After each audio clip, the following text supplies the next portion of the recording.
박근혜 대통령의 대선 공약이었던 희망준비금 제도 기억하십니까? 병사들이 제대할 때 대학의 한 학기 등록금 수준인 300만 원을 국고로 지급하겠다는 약속, 바로 희망준비금 제도였는데요.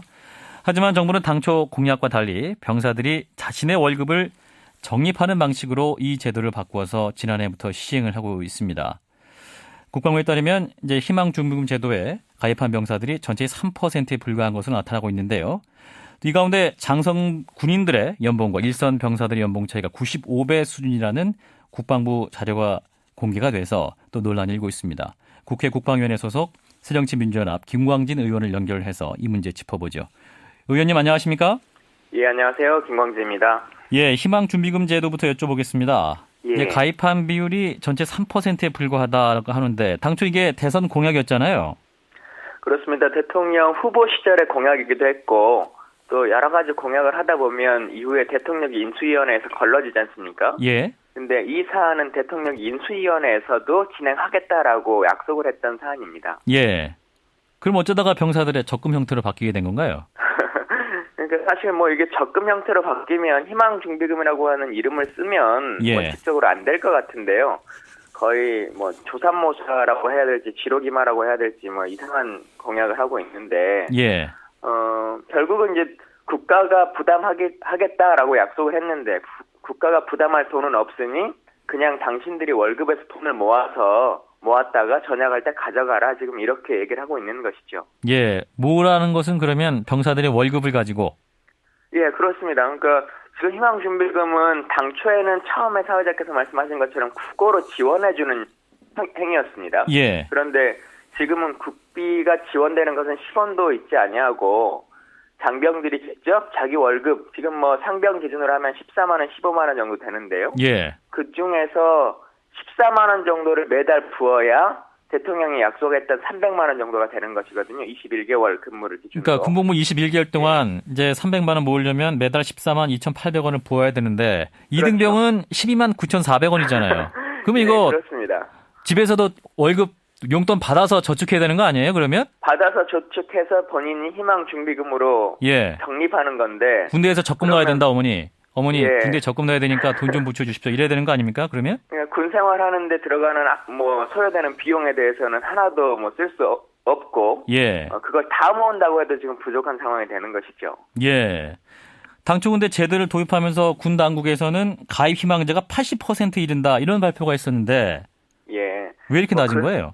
그 설문은 어떤 형식으로 이루어졌는지는 세부적인 것은 공개되지 않아서 잘 모르겠습니다만은. 예.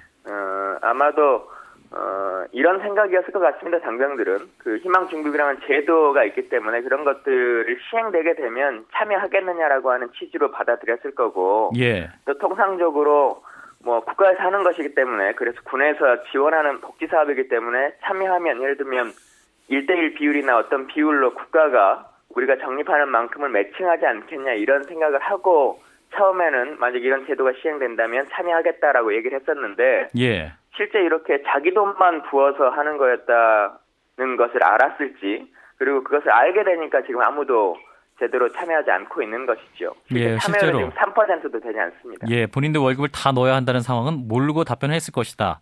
그렇겠죠. 예. 이제 우리 군 당국은 이제 병사들의 월급이 상병 기준으로 약 20만 원으로 올라가는 2017년까지 희망자들에 한해서 희망준비금 제도를 시행할 것이다. 이런 보도가 있는데요. 앞으로 그러면 이 희망준비금 제도 어떻게 되는 건가요? 사실은 그냥 제대로 하지 못하겠으면 방법을 바꾸는 것이 낫지 이렇게 계속 말장난식으로 정책을 운영하는 것은 저는 온당하지 않다고 생각합니다. 예. 예를 들면 처음에 300만 원 정도로 대통령께서 약속하셨지만 현실성을 고려해서 국가는 100만 원 정도만 부담을 해주겠다든지 예. 뭔가 해야지. 어쨌든 월급을 이게 20만 원으로 월급이 오르든 어쩌든지 간에 자기 월급을 그대로 걷는 형식이 적금을 붓는 게 과연 무슨 국가 책임인지에 대해서 납득할 수가 없고요.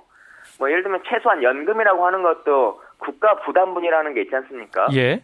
그렇기 때문에 희망준비금이라고 하는 것을 적금을 부으려면 어느 정도 국가가 매칭을 해준다거나 아니면 이율적인 부분에 있어서 일반적인 은행과 특별한 혜택을 어떻게 준다거나 하는 것들을 국가가 좀 책임져야 된다고 봅니다. 그리고 이름도 바꿔야 되는 거 아닌가요? 희망준비금이 아니고 희망이라는 이름을 빼야 되는 것이 아닌가? 그냥 적금제도, 그렇죠. 사병 적금제도. 군인 적금제도인 거겠죠. 그러면 예. 뭐 일반 은행보다는 조금 더 높은 이율을 찾을 수 있는 그런 적금이라고 보는 게 맞을 것 같습니다. 예, 정책적인 고민도 필요할 것 같고.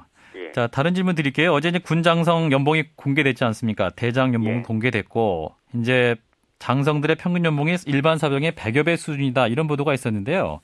예. 의원님은 이 같은 격차 어떻게 보고 계십니까?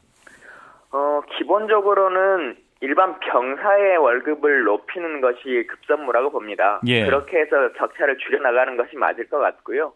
지금 대한민국은 의무병이기 때문에 징병제 국가이기 때문에 예. 너무 저렴하게 군인들을 생각합니다. 사병들의 네. 경우에? 예. 사병들의 경우에요. 예. 그래서 저는 일반 병에 대해서도 국가가 최저임금이라고 하는 것을 정해놨을 때는 군인에게도 이것을 좀 준용해야 된다라고 하는 생각을 갖고 있고요. 하여튼 그런 격차를 좀 줄여나가고 지금 장군들에 대한 이야기들이 많이 나옵니다만은 지금 준장 원스타를 기준으로 딱 1억 정도 지금 되시는 것 같은데요, 연봉이. 예. 준장 정도 되려면 33년, 30년 넘게 군 생활을 하시는 거예요. 예. 그래서 그 자체를 다 무시하거나 이렇게 폄하할 수 있는 부분은 아닌 것 같고, 다만 그 외에도 봉급 외에도 또 사실 장군이 되면 받는 다양한 혜택들이 있지 않습니까? 예. 그래서 그런 것들에 대해서도 국민의 시선에 있어서 어느 정도는 좀 맞춰 나가는 것은 필요하다고 생각합니다. 네. 자, 사병들의 대우 처우를 또 개선을 해야겠다. 이런 말씀으로 듣겠습니다. 네, 고맙습니다. 예, 감사합니다. 새정치민주연합의 김광진 의원이었습니다.